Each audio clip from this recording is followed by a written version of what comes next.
75 వసంతాల రాజసం నారా చంద్రబాబు నాయుడు. ముందు చూపు ముందడుగు, ఇది చంద్రబాబు నాయుడు గారి స్టైల్. భవిష్యత్తును ఆయన ముందుగానే చూస్తారు. ఆయన చూసిన బంగారు బాటలో ప్రజలతో ముందడుగు వేయిస్తారు.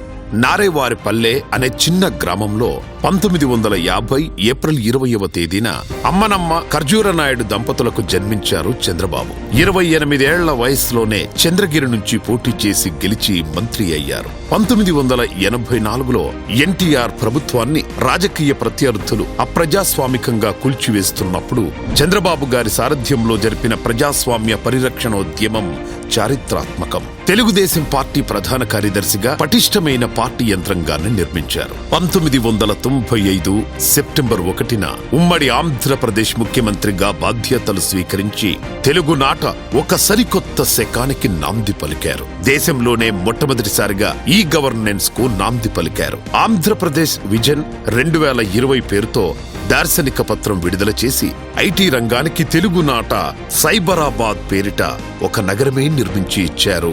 బిల్ గేట్స్ ప్రశంస అందుకున్నారు. ఐటీ రంగంతో పాటు నేడు హైదరాబాద్కు తలమానికంగా ఉన్న ఫైనాన్షియల్ డిస్ట్రిక్ట్, బీమా రంగ నియంత్రణ సంస్థ IRDA, Indian school of business, Shamshabad అంతర్జాతీయ విమానాశ్రయం వంటివి ఎన్నో చంద్రబాబు కృషికి దార్శనికతకు నిదర్శనాలు. అమెరికా మాజీ అధ్యక్షుడు బిల్ క్లింటన్ ను ఆకర్షించేలా డ్వాక్రా సంఘాల రూపకల్పన చేసి మహిళా సాధికారతను సాధించారు. ఇటు ముఖ్యమంత్రిగా విభిన్నమైన అభివృద్ధికర పాలన తెలుగు ప్రజలకు అందిస్తూనే దేశ రాజకీయాలలో తనదైన పాత్ర పోషించారు చంద్రబాబు.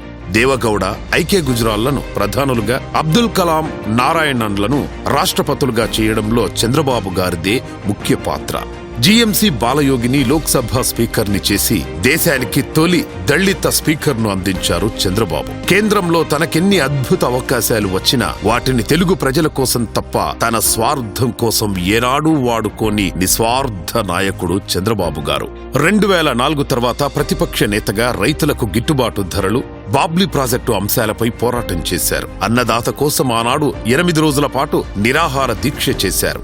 అక్టోబర్ 2, 2012 నుండి ఏప్రిల్ 27, 2013 వరకు వస్తున్నాం మీకోసం అంటూ 63 సంవత్సరాల వయసులో 208 రోజుల పాటు 2817 కిలోమీటర్ల చారిత్రాత్మక పాదయాత్ర చేశారు. 2014లో నవ్యాంధ్ర ముఖ్యమంత్రిగా బాధ్యతలు చేపట్టి ఆర్థిక కష్టాల్లో ఉన్న రాష్ట్రాన్ని అభివృద్ధి పదంలో నడిపిన తీరు నభూతో నా భవిష్యతి. పట్టిసీమ, పోలవరం, ప్రజా రాజధాని అమరావతి నిర్మాణాలు అన్నీ సంచలనాలే.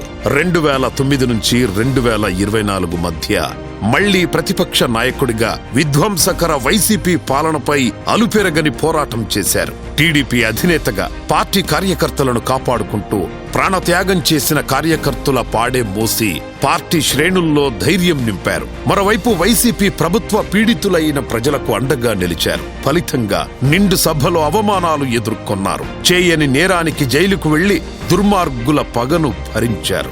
చివరకు ఆయన సంకల్పమే గెలిచింది. ప్రజలకు చారిత్రాత్మక విజయాన్ని అందించి మాకు మీ నాయకత్వమే కావాలి అన్నారు.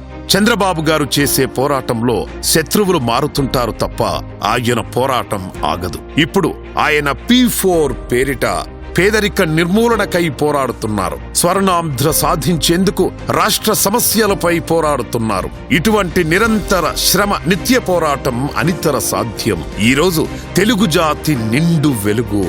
నారా చంద్రబాబు నాయుడు గారి పుట్టినరోజు. 75 వసంతాల నవయువకుడికి జన్మదిన శుభాకాంక్షలు. ఓ అద్భుత నాయకుడా, తెలుగు ప్రజల ఆత్మబంధువా, శతమానం భవతి.